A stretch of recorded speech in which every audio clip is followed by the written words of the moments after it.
Good morning, everyone. We are continuing our discussion of karma, reincarnation, and the chakras. Let's begin with a prayer. Heavenly Father, Divine Mother, friend, beloved God, Jesus Christ, Babaji Krishna, Lahiri Mahashaya, Swami Sri Keshwar, beloved Master Parmahansa Yogananda, saints of all religions, dear friend Swami Kriyananda, humbly we bow to you all. We are your children, making our way through this world as best we can.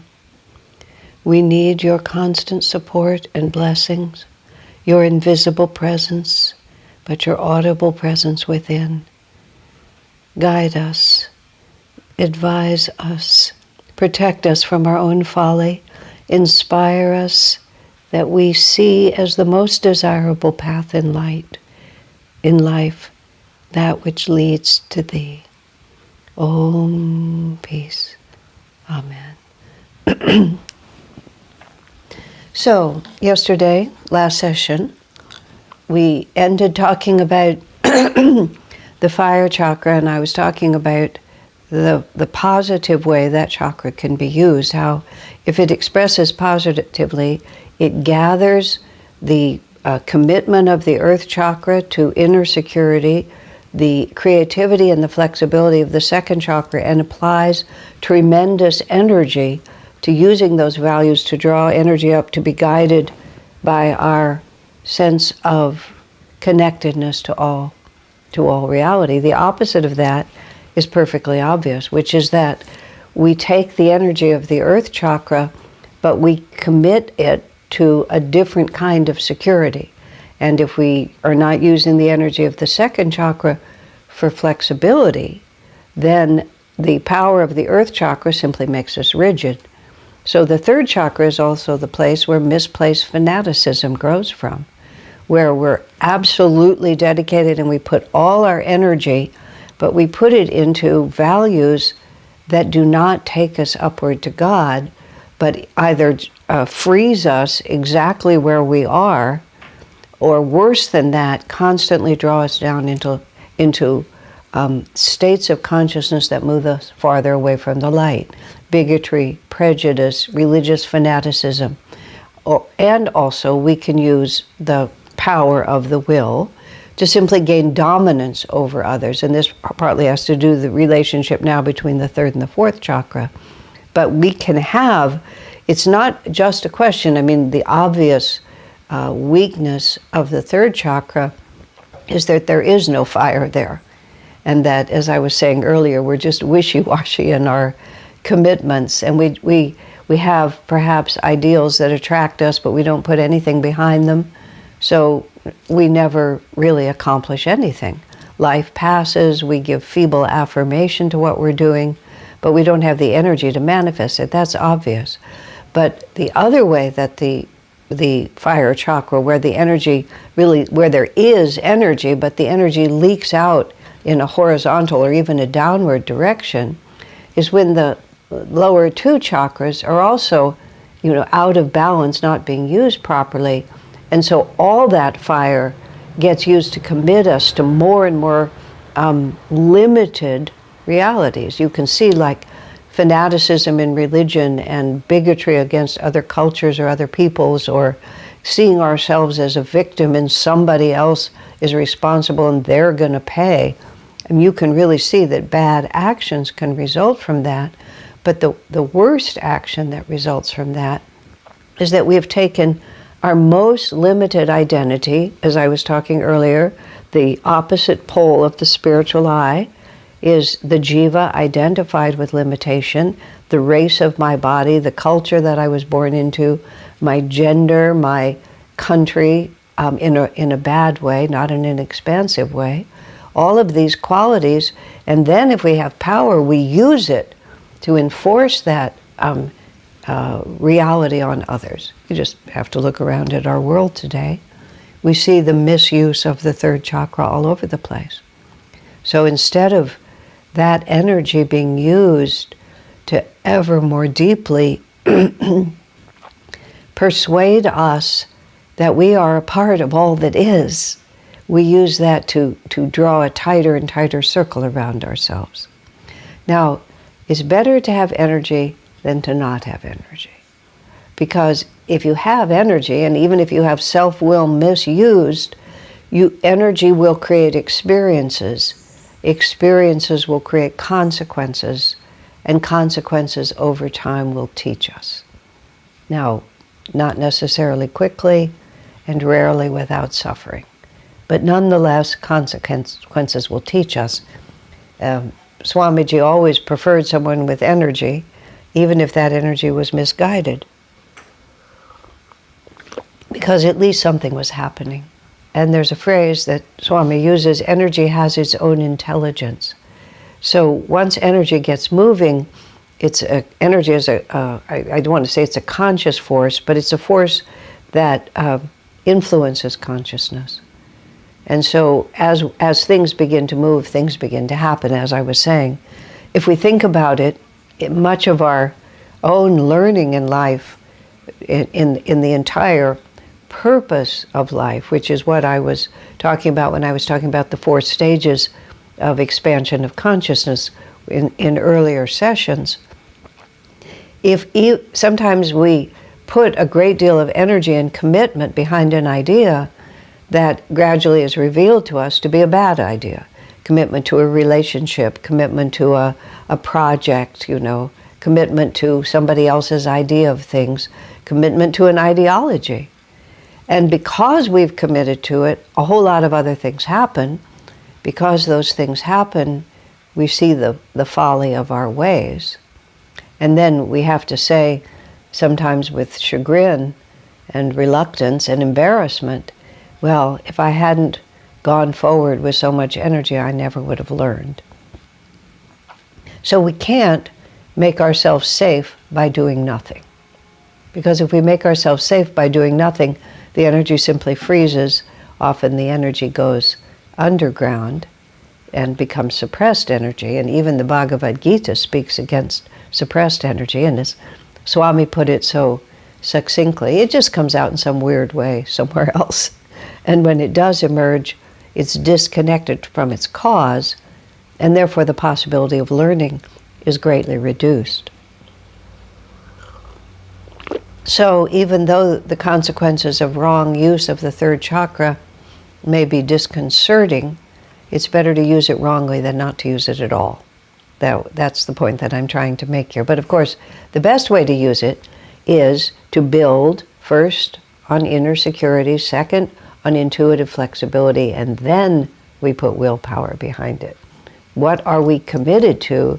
And then we put willpower behind it. So the 3rd chakra, then, we come up to the 4th chakra, which is the heart. Here at the level of the physical heart, but the heart's on one side, and the heart chakra is in the center, because it's the plumb line from the top of the head to the base of the spine. The heart chakra is the air chakra. And air is because air is expansive. Air fills whatever space is given to us. You have to work hard to keep air out. To create a vacuum requires all this commitment. We have to wall it in really carefully, because air wants to go everywhere. Air is also subtle, and it is the substance of life. We can't survive without air. When the astronauts go off into outer space, where they don't have the same atmosphere, and we don't have the same air to breathe, extremely elaborate systems have to be put in place. And the cheesy plot of every space drama that it turns into a tragedy is always when some system breaks down and they don't have air to breathe, because we need air to breathe. And so there's many symbols associated with the heart chakra being the air chakra, not the least of which is that love is fundamental to life itself. It's fundamental to life itself because love is a primary quality of divine consciousness. It's one of the 8 manifestations of God is love. And all of us, literally from birth, the conception of a child, ideally, takes place in an atmosphere of love, of loving concern. And the more loving that atmosphere, the more refined and beautiful the spark of energy that goes into the astral world that will draw a refined soul. The more elevated that love, at least in principle, the more the refined soul, and more refined the soul that will be drawn by that vibration. Master gives instruction for consciously conceiving children, which if you can go to nanda.org and you can find some of those instructions. Mary Kretzmann in the prayer ministry has communicated those ideas in a beautiful way about how a man and woman together can create an uplifted, holy atmosphere, so that in the moment of conception, their consciousness will not be overwhelmed with physical lust, but will also be aware of the fact that this is an invitation being issued, hopefully to a refined and spiritual soul, to come and share the life. Master himself, a couple came to him once and wanted to conceive a child and wanted to invite a spiritual soul into their home because they were spiritual people and that's what they felt they had to give above all. Master actually had an awareness of a soul that was ready to be born. Now, I can't remember clearly whether he actually showed him a picture, but he showed them a picture of that child or that person from a previous lifetime, and then he instructed them to be celibate for a certain period of time, to do certain practices, and they conceived, and that exact soul came to them. Isn't that remarkable? Now, this is the power of love. This is how it can work. Now, again, whether this energy, and of course, the fundamental love that the heart is longing for, this is the jiva's journey. This is the drop of water from the moment it's free on the earth, begins to try to make its way back to the sea. As soon as the jiva is manifested out from Satchidananda and finds itself drawn all the way into earthly manifestation, that the nature of the individual soul is to want to reunite, to become one with everything. Now, whether this is a conscious thought in our mind or whether it's deeply below the level of conscious awareness, or you might say above the level of conscious awareness, this is the entire drama of human life. And the first step toward that union is longing for that union. And longing is love. That's how love expresses itself. We long for something because it appears to us that it will make us happy. So and this goes back to our fundamental, the dichotomy between what causes suffering and what brings happiness. And we intuitively know, because from the very beginning the baby is born and the parents, by divine grace, are just overwhelmed in most cases. The natural response is this overwhelming sense of love. Parents tell me, I've never given birth to children in this lifetime, but it's a familiar reality to me. I know for many lifetimes of raising and teaching children. And there's just this instinctive desire, but parents speak of it in the most elevated and extreme way. As soon as that being is there, many fathers and mothers have told me, in a way that they'd never experienced before, their own lives are meaningless to them. The only thing that matters now is supporting the life of this one. Now, I had an experience in my early years of being part of Ananda, when I had a very strong karma with two women, and both of them were in my life all the time. One of them was a soulmate, just a karmic friend of an extraordinarily high order. We were inseparable for a decade and remained close until her death recently. And afterwards. Death doesn't separate a relationship like that. The other one, we were karmic enemies.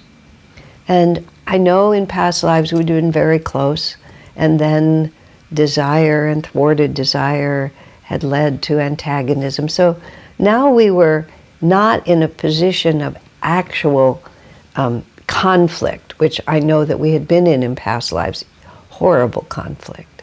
Now we just had the residual memory of deep distrust and deep dislike of one another. And there we all were together. Simultaneously, an awareness that the intensity of our antipathy was the opposite of when we had been very close with each other. Now I'm going back many incarnations, but this is the conversation I'm having. So I knew that so I had this intense antipathy for one and this absolute blissful harmony and love with the other. And I would oscillate because I was only in my 20s and I was very susceptible to the forces around me. And it was a burden for Swamiji because often the antipathy would blow up and he'd have to do what he could to calm it down.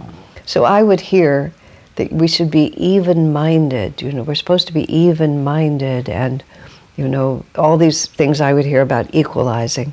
So I came to Swamiji one day and I said, the problem is not so much that I dislike this one, the problem is that I love this one too much. So if I loved this one less, then the contrast would be less and the whole thing would work better. There's only a few occasions when Swami was this blunt with me, but this was one of them. At least in memory, I think he said, "That is the stupidest idea I've ever heard." Usually, he didn't cut me off at the knees. He knew I was too fragile, but I think in this case, he just had to speak his mind. He said, God gives us the experience of great love to show us how free and glorious it is to love like that. And the divine intention is for us to bring all our relationships up to that level. Because if we can express like that in one area, that means we have it in us to express that way in all areas. I think that's why God gives parents that extraordinary experience of love, because what comes with it is this extraordinary experience of bliss. And it begins to tell us that the greatest love is the most selfless, whereas the misunderstanding of the heart is not so much that I can give love as that I can get it. And that we become either Vaishya or we become even Shudra in it. Shudra in it, which is just what can I get for myself for the least amount of energy? And Vaishya is, well, I'm perfectly happy to love you as long as you love me. And so the fundamental key there is what can I get for myself? I'll trade you, but I won't really give. Now, divine love, the love that Divine Mother gives to us, that God gives to us, is utterly selfless. The nature of that love, and this is something that we experience, we can describe it, but we really have to touch into it from time to time, which we do in meditation, in moments of solitude, in moments sometimes of great intimacy with other people. Many people speaking about small babies. One enters just this blissful state of love. And it's not even about loving this baby. It's just that freedom to love.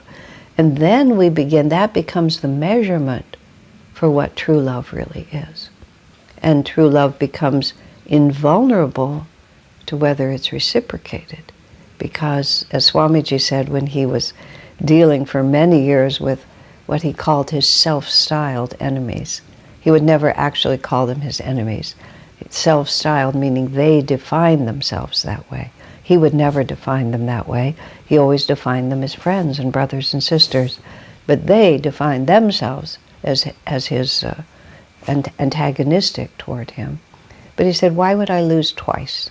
He said, if I've lost their love for me already, he said, if I give up my love for them, then I've lost everything. It's just such an extraordinary way to put it. Now, that didn't mean that Swami was foolish in the way he related to them. He related appropriately. But how you relate is different than how you feel. So the purpose of the freedom of the heart chakra is for us to understand that if we raise that energy to the spiritual eye and love the divine first, then that capacity to love, then expressed, guided by our sense of oneness with a greater reality, then the love flows freely. It flows upward first and then outward. As a friend of mine articulated it very well when I was trying to explain this in a class, I said, we can make decisions from the level of the heart. You're beautiful, I like you. You would make a good partner, I like you. You're handsome, I like you. You like me, therefore I like you. This is advantageous for me to say that I love you. Whatever it might be, we can just go from the heart and make decisions. And they're not terrible decisions. They're just, and this is how my friend put it, but if we raise the energy to the spiritual eye and allow our sense of oneness with the greater reality to guide the feelings of the heart, not to suppress them, but simply to guide them, then we'll make a better decision. Sometimes the feelings of the heart cause us to be impulsive. We do things that we later regret. But if we raise the energy first to the spiritual eye, instead of just giving it out any way that it wants to flow, this is where, when the air element runs too free, we become airy-fairy. And the air element, the heart, if it's united with the fire element, and these two chakras basically determine the direction of our whole life, the third chakra and the fourth chakra, as these go, because if the fire chakra is strongly downward pulling, which is pulling down to whatever our sense of security is in the earth element, then it will pull the heart down with it. And our love relationships will be based on our sense of narrowness and our need for security. If the fire chakra instead is moving upward to the spiritual eye, so that my personal power and my capacity to discipline and my capacity to transform is guided not by narrow alliances, but by the broadest possible alliance, then it will also gather, it will support the heart chakra in an expansive view. But if the fire chakra is very self-concerned, trying to dominate, trying to get for myself, trying to support my narrow ideas of things, then all my affections will also go in that direction. And we'll choose unfortunate companions, we'll make wrong marriage decisions, we'll try to dominate rather than support our children. The whole story goes on and on. So everything has to work together. And again, if we go into the first and second chakra, the first chakra, if our sense of security is inwardly based, you see then the heart is also strong in itself. And then it's able to love in ways that support an expansive view, instead of being afraid and then trying to support this narrow idea of security. I can't be alone. I have to have someone with money, or whatever the different ideas might be. My children have to obey me. All the different ways, if that narrow sense of security has to be supported. But when my security comes from within me, you see all the popular psychology ways talking about who we need to be in order to form healthy relationships. This is how we really come to it. We can affirm what a good person we are and so on, but if we ground our sense of self-worth in our relationship with the divine, then nothing can touch it. But we need power, and we need discipline, and we need power, and we need energy and direction from the third chakra in order to carry that forth. Because otherwise, it's very tempting to just collapse back. So when the power of love is liberated and supported from the lower chakras, then everything becomes wonderful. And when those three chakras are working upward, then the heart can take all that energy, and then we move up to the fifth chakra here, which is this quality of ether, which we have discussed in different ways, which is this extremely subtle, all-pervasive quality of the material plane. And it becomes even more impersonal. And what the third chakra is able to give us, well, the fifth chakra is related to our capacity to communicate and to express who we are. So we have the lower three chakras coming to a focus in the fiery center of self-control, and then the word I want to be is we refine and soften that sense of self by this expansive, selfless spirit of love, and then our consciousness can really reach out because it's supported by all of those qualities in the right way. The determination of the first chakra, the creative flexibility of the second chakra, the power of the third chakra, the kindness and compassion that comes from the fourth chakra. And when all of those qualities are moving upward, and the sense of self is attached to a greater reality, then you can see how life itself will begin to flow, because we'll have a template, if you will. And this is what I was talking about when I was talking about the 4 stages of expanding consciousness. We'll have this template for knowing what is right. And the next stage of description that I'll go into in sessions that will be in the future is sort of how the energy works in the chakra, how the energy builds up in the chakra, and then how we can influence it. But you can see with these 4 chakras in place, then we're able to just be ourselves in the world, to just be at peace. And when we get it at peace with the world, then so much else can happen.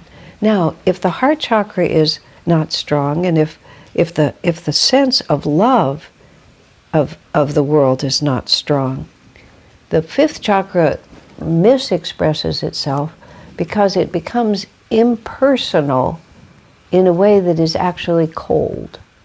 It lacks the compassion and the kindness that love gives us. And so sometimes those who are deficit a little bit in the heart will try to center in this chakra, but instead of becoming a balanced expression of divine energy, they become withdrawn in a way that is not actually healthy. It's like trying to avoid. I'm just even-minded. I'm calm. I'm detached. That was the word I was looking for. People will think that the calmness of this, and the word detachment actually means detachment from compassion. And that's not true, because the Lord is the most compassionate of all. If God didn't love us as completely as He loves us, we wouldn't be able even to live. So this chakra becomes beautiful in its expression when the heart chakra when the energy of the heart chakra is rising to here. And then because we are calmly centered in ourselves, and our sense of security comes from the spiritual eye and our oneness with all things, then we can behave appropriately without compulsion, energetically, because of the third chakra, and then that divine calmness actually becomes something that unites us with the world instead of isolating and separating us.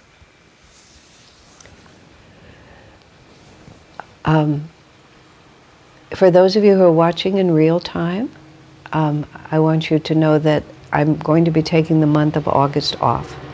So there won't be any new episodes until, I believe it's the 29th of August, and then we'll start in again. Thank you, my friends.